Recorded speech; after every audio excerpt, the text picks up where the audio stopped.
What's up, everybody? Matt Gajewski here, back again with the Stochastic channel. And today we're talking college football DFS ahead of the Friday slate. 2 games. Before we get started, make sure to hit that thumbs up button, subscribe to the channel, and hit the notification bell so you know when this and all other content goes live. We are brought to you by Prize Picks. First match deposit bonus of $100 for new users. And they are giving you 1 free month of Odd Shopper. This is a phenomenal value. The link is in the video description below. Prize Picks has all sorts of sports, NBA, MLB, NFL, college football, which is why you're here right now. Take advantage of our tools on Odd Shopper and our projections at Stochastic and make some money on Prize Picks. If you or someone you know has a gambling problem, please call or text 1-800-GAMBLER. Must be 21 to play. All right. We kick things off our 2-game Friday Week 6 slate with Kansas State taking on Oklahoma State. Fun game, widespread, 11.5 points in favor of Kansas State. The total is 54. The far better game total-wise among the two we have on the slate. And Kansas State, they're kind of far and away the best implied team total. 55th in pace, 51% pass rate. Figures to drop a little bit in this spot. Bye week behind him, that should have helped Will Howard get a little healthier. He's the most expensive signal caller, but for good reason. I think he is also the safest, averaging 34.5 attempts per game for nearly 265 yards. Decent mobility, has 123 cumulative yards, little over, 30-ish a game for Will Howard. He also missed a little bit of time in one of those games with an injury. So maybe the stats season-long wise sell him a little bit short. But in this matchup against Oklahoma State's non-existent defense, he's just a very safe play. We could debate ceiling, and we will with 2 other signal callers, but Howard just very clearly the safest option. At running back, Treshaun Ward will return. It was essentially a 50-50 committee prior to his injury, and then without him, 1 game he missed, Giddens handled, holy smokes, 38 touches for DJ Giddens. He absolutely erupted, and he's been way more efficient than Ward throughout the year anyway. So I think you might see this diverge a little bit, maybe a 70-30 split in favor of Giddens. Holy smokes, just a monstrous game for him last time out. Ward would make sense as a GPP play. Just the fact that perhaps they return to the 50-50 timeshare they were using before. But I don't think it's likely. And at his price, I'd rather just find the 200 to simply get to Giddens. At receiver, you essentially have 2 players locked into their roles. Phillip Brooks and tight end Ben Sano. Sinat, I don't know how you say his name, actually. I think it might be Senat. Anyway, Ben, he's 5,400. He leads the team with 243 receiving yards. He's the best play on the team, receiving-wise. Brooks, I would rank second. This just comes from a price-adjusted standpoint.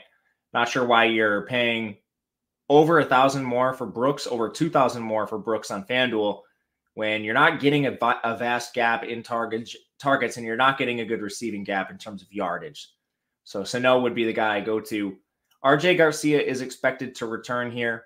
They basically rotate Garcia, Jaden Jackson, and Keegan Johnson among their ancillary pass catchers. Without Garcia, Jackson did rise to 79% of the routes. Johnson rose to 65%. In the game prior, where Jaden Jackson did play a little bit, again, he got injured at the game, but 52% of routes. Jaden Jackson was at 71%, and Keegan Johnson at 43%. I expect this to be a rotation, with Garcia being the most likely to lead that group in snaps and routes. Jackson second, Keegan Johnson third, but I think they all play.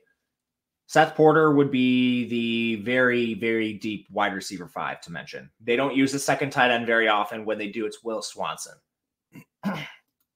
Next team, Oklahoma State. For what they lack in efficiency, they make up for an offensive environment. 26th in pace, 59.5% pass rate. They're starting Alan Bowman again. I thought he would be the best option for this team. I can't confidently say he's any better than Gunnar Gundy or Garrett Rangel right now. You basically need him to play the whole game, which I think he's live to get benched. So if he plays the whole game, he might throw 40 times, but he can't run, and he's at a severe risk of having another quarterback enter this game. He's very clearly the 4th option on this slate, but I think you could get to him for bigger tournaments with the out to 40 attempts through the air.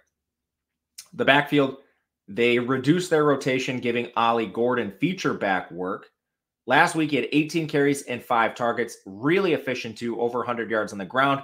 Did come against Iowa State. Efficiency projects to drop here, but playing well ahead of Elijah Collins and Jaden Nixon, both of whom appeared in the game. So don't be too worried about this. Gordon, I think, is one of the better plays on Oklahoma State. Good route rate for him too. It's up above 50%. So he already had that pass catching role on lock. Now he's kind of iced the other backs in the run game as well. Pass game, it's Jaden Bray, Dazon Stribling, and Brennan Presley as your top 3. Their route rates are pretty consistent. You got these guys on the field almost 100% of the time a piece, especially when games are competitive. I don't think there's real worry about any of them. It's when you get to the wide receiver 3, 4, and the tight end position where things get a little bit weird. Oklahoma State runs 4 wide a lot. When they use a tight end, it's Josiah Johnson. His route rate is hovering between 30 and 40% most of the games. Blaine Green is the wide receiver 4. His route rate's right in the same vicinity. And even Talon Shelton is active somewhat as the wide receiver 5. It's a 2-game slate. These are all names you need to know. But I think you want to focus your attention on the top 3 if you possibly can in this spot. That's Bray, Stribling, Presley, followed by Blaine Green, Talon Shelton, and Josiah Johnson. Second game is Nebraska taking on Illinois. 3-point spread in favor of the Illini. 42.5 total. Game environment leaves a ton to be desired. Nebraska. They do not have a great team total, but they have Heinrich Haarberg under center. He has excellent mobility, 35 designed rush attempts over the last 3 games. 3 games he started. They did drop significantly last week, down to 4, but they got clobbered against Michigan. When they're able to play with the lead, you'd think Haarberg will see more designed attempts. I don't think they go back to Jeff Sims. He's not any better than Haarberg efficiency-wise, and Haarberg is better taking care of the ball. So I think this is here to stay. And Haarberg is one of the better price-adjusted plays on the slate. I think for cash, you're just using Will Howard and Haarberg straight up.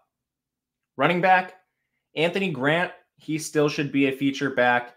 He just isn't quite as involved in the pass game. That role belongs to Emmett Johnson. So when they get down in contests, Emmett Johnson plays more. When they're up, you see splits more like we did 2 weeks ago where Grant had 22 carries, Johnson had 2. When they're down, you see splits like last week, 6 carries for Grant, 2 for Emmett Johnson. Grant's never going to be a focal point in the pass game. So you just have to know that going in. Doesn't make him a terrible play. I think he's still among the top 3 backs on this slate with Ollie Gordon and DJ Giddens. Receiver, we basically have seen this devolve into Billy Kemp, Marcus Washington, and Alex Bullock full-time. That's mainly because of injuries. Isaiah Garcia Castaneda, he tore his ACL in week 1. Tommy Hill, the corner who they've been using at receiver, saw his route rate cut last week in favor of Bullock, Washington, and Kemp. Kemp is cheap enough at 4,900 where I would just be trying to get him. Washington second for me, Bullock third. Thomas Fidone, their tight end. He'll rotate a little bit more, but if you're looking for just a dart to use on a short slate, he could be a name to mention. Last week, Fidone, his route rate jumped all the way up to 73%. The week prior, it was at 59%. Illinois, Luke Altmaier. He plays in an offense that's 24th in pace with a 52.5% pass rate. Altmaier's been very bad, and he's been turnover prone. Some of his stats leave a little bit to be desired, but I think there's meat left on the bone because he got benched in the game. 28.8 attempts for 214 yards. He is mobile, 175 rush yards. Altmaier is a guy you can use on this slate. I would rather go up to Will Howard or down to Haarberg if you made me pick. But if you find yourself left in the middle, I don't think Altmaier is a bad play. In the backfield, Reggie Love is going to be back. He's been practicing in full. Prior to his absence, Josh McCray and Reggie Love formed a 50-50 committee. Interestingly, last week, instead of using McCray in a lead back role, they just inserted Caden Fagan into that role. So we saw a 50-50 committee between McCray and Fagan. With Love back, does this become a 3 backfield committee? Do they go right back to Love McCray? I don't know. The backs haven't been good. The offensive line is not good at all. So this would be the 4th backfield for me. I would rather play Kansas State, Oklahoma State, and Nebraska over this Illinois trio of backs. Now, the receiving game is very condensed. It's Isaiah Williams, Casey Washington, and Pat Bryant.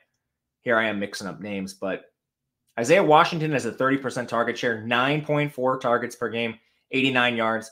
He's just very clearly the alpha receiver in this offense. I would rank Pat Bryant second. It is pretty close between Bryant and Washington, though. Washington's been running more routes. Last week, 79%. Pat Bryant was at 69%, but targets still favor Bryant on the year. Recently, all of that. So I'm going to rank Bryant ahead of Casey Washington. And then you have a couple guys that pop as random one-offs.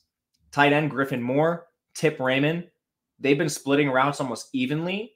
I think you can use either of them for tournaments. And then Malik Elzy, he's popped up for a couple big snap games once in a while. Pretty distant wide receiver 4. I'd still rather get to the tight ends over him, but at least a name worth mentioning on the short slate. But that'll do it for us today. If you have any questions, leave a comment or reach out to me on Twitter at @_Gajewski. We'll be back breaking down the main slate soon. Until then, good luck, and we'll see you next time.